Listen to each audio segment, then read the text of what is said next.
এখন চলে এসেছি সোমনাথের বুদ্ধ আর্কিওলজিক্যাল মিউজিয়ামে। এখানে টিকিট পড়লো প্রায় একজনের অনলাইনে 5 টাকা করে।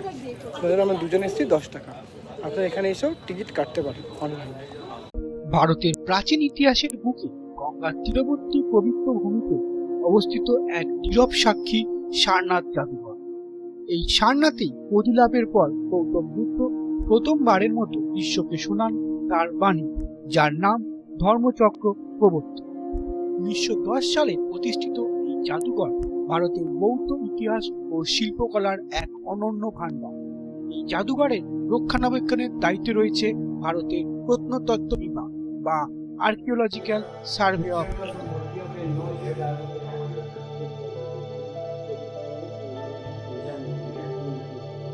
এখানে সংরক্ষিত রয়েছে মৌর্য ও গুপ্ত যুগের অমূল্য ভাস্কর্য, শিলালিপি ও প্রত্নতাত্ত্বিক নিদর্শন।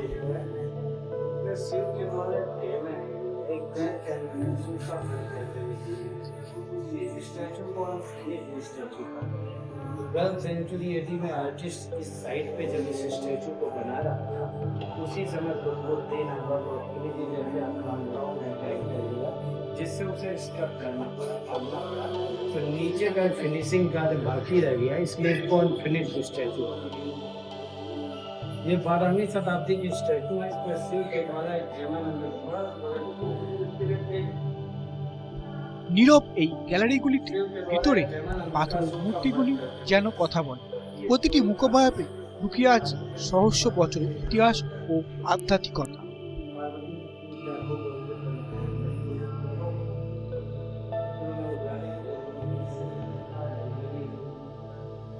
দেখো মহামায়েশ্বর 10th সেঞ্চুরি স্ট্যান্ডস্টোন দিয়ে তৈরি,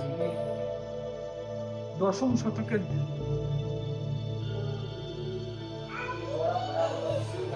সিক্স সেঞ্চুরি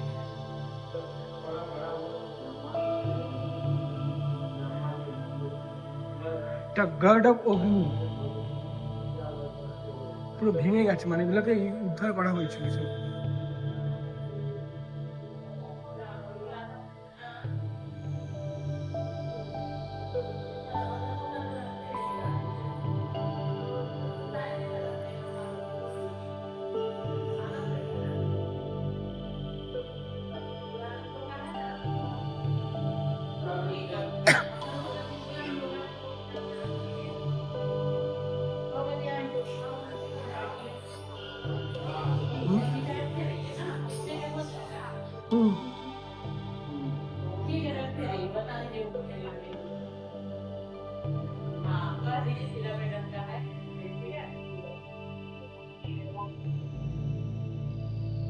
খোদাই করা প্রতিটি রেখা প্রাচীন শিল্পীর ধৈর্য ও বিশ্বাসের সাক্ষী।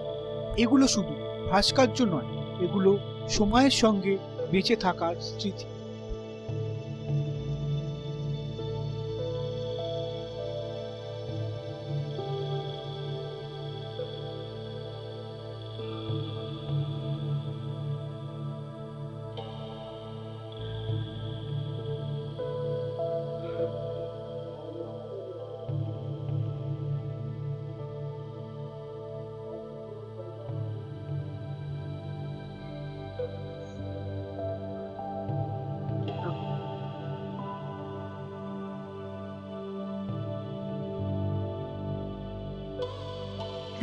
ফিফথ সেঞ্চুরি স্যান্ডস্টোন, প্রত্যেকটা স্যান্ডস্টোন দিয়ে 5ম শতকের তৈরি। Late medieval piece.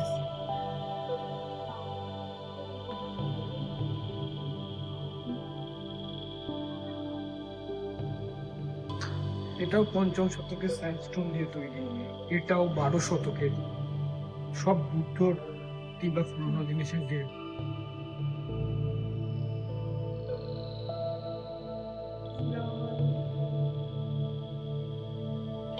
সব টেরাকোটার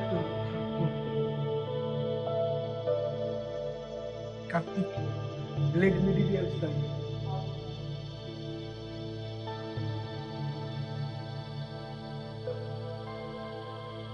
The teacher's information page.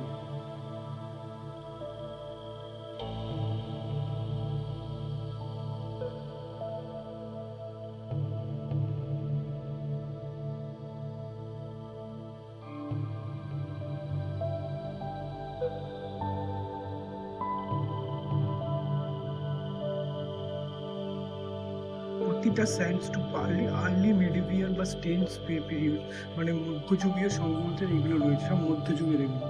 এর থেকে early medieval period to tenth century, মানে দশম শতকের মধ্যযুগে।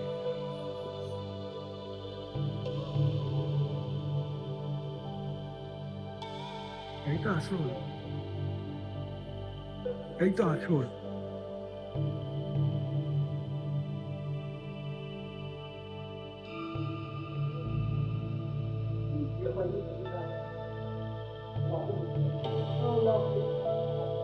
মানুষ মধ্যযুগে কিরম ধরনের অস্ত্র শস্ত্র ইউজ করতো মধ্যযুগ, এখানে আয়রন স্টোন, আয়রন সব বিভিন্ন জায়গা থেকে পেয়েছি। বিনা রসের বলে নয়,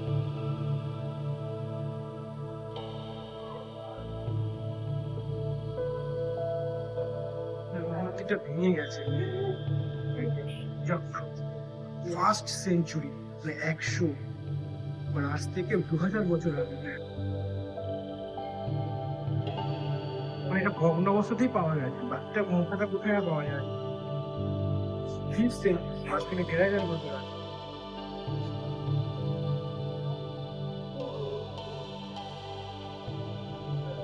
ঠিক আছে, হাতটা ভেঙে গেছে 11 শতকের, 11 সালে স্যান্ডস্টোন।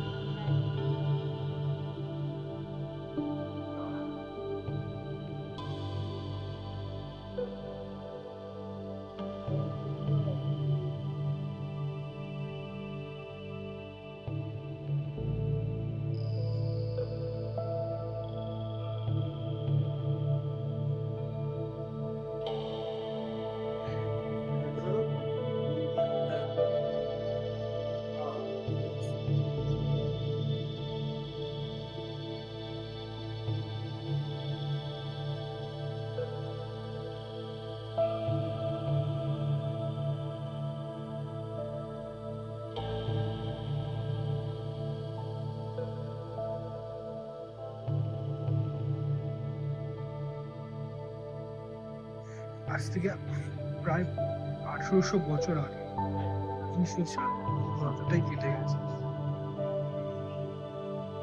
এটা দেখে গেলে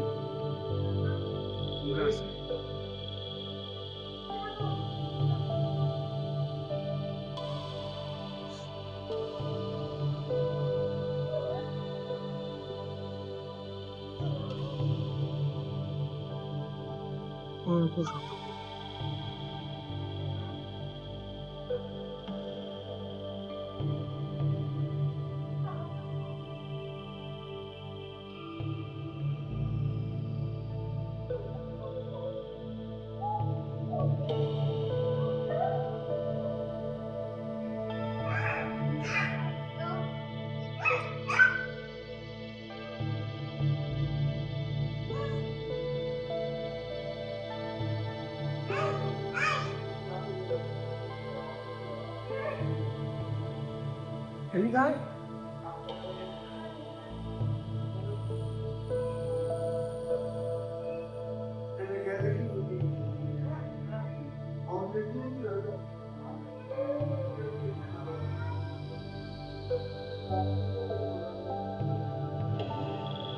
এদিকে আয়।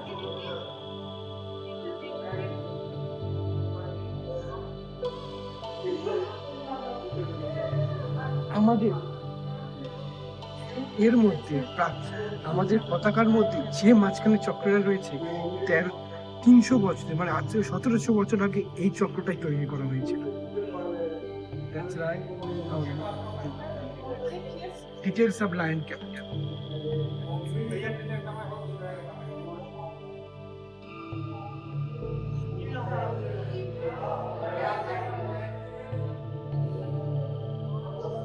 সব স্ট্যান্ডস্টোন দিয়ে তৈরি।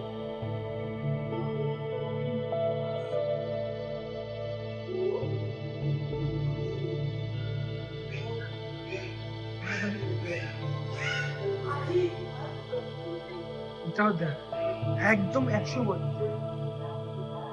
মানে আজ থেকে 1900 বছর আগে।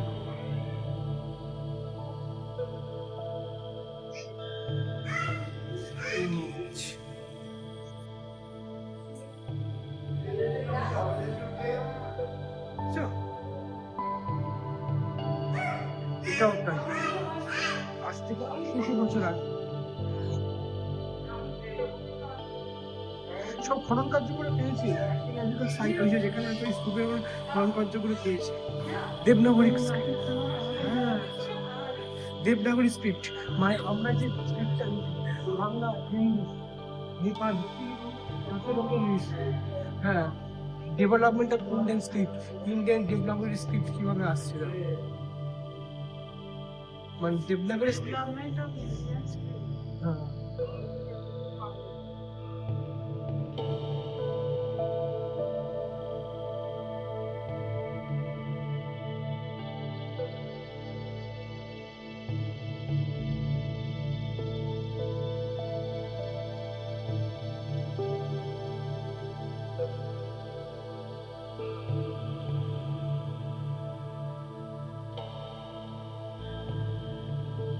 এর মধ্যে সবচেয়ে বিখ্যাত সম্রাট অশোকের সিংহস্তম্ভের শীর্ষাংশ।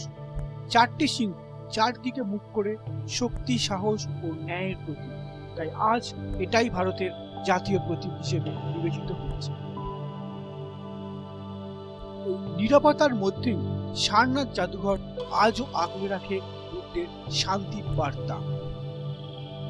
এই আর্কিওলজিক্যাল মিউজিয়ামের প্রায় 2000 বছরের পুরনো থেকে শুরু করে অনেক কিছুর স্ক্রিপচার রয়েছে বা অনেক কিছু প্রত্নতাত্ত্বিক সংগ্রহ রয়েছে। আসলে অবশ্যই এটা দেখবেন সারনাথে, মানে প্রায় 2000 বছর থেকে শুরু করে 1500 বছরের পুরনো অনেক কিছু বৌদ্ধ বা এমনকি এখানে সমস্ত কিছু আর কি সারনাথের যে স্ক্রিপ্টসগুলো রয়েছে বা অশোক স্তম্ভ আমাদের যেটা রয়েছে বা কীভাবে অশোক চক্র আমাদের তৈরি হয়েছে সেটাও রয়েছে। আসলে অবশ্যই দেখবেন 5 টাকা টিকিট, এমন কিছু বেশি নয়। এরপরে আমাদের যাব হয়তো স্তূপাতে, শান্তি স্তূপাতে বা এই স্তূপে, দেখা যাক পরেরটা কী হয়। আমরা এখন চলে এসেছি চাউকান্ডি বৌদ্ধ স্তূপা। বৌদ্ধ স্তূপাটাতে কেমন দেখাচ্ছি।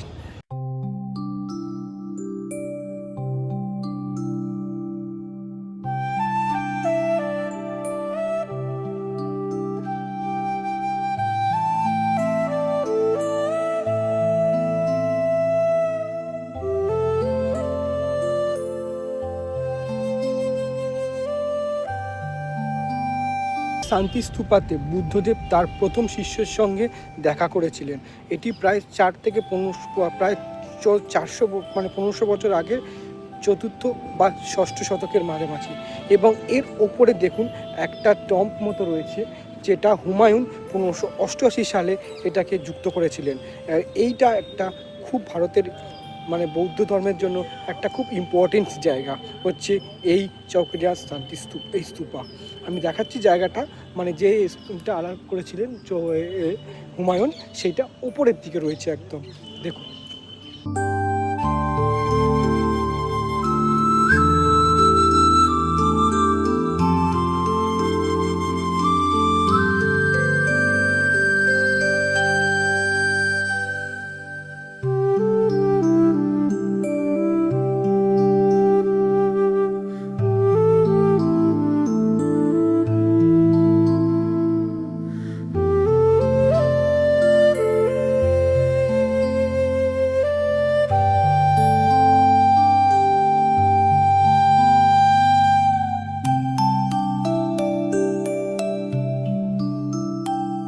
উপরের দিকে যে চম্প মতো রয়েছে, পুরো একটা দান করা স্ট্রাকচার, ওইটা হুমায়ুন তৈরি করেছিলেন।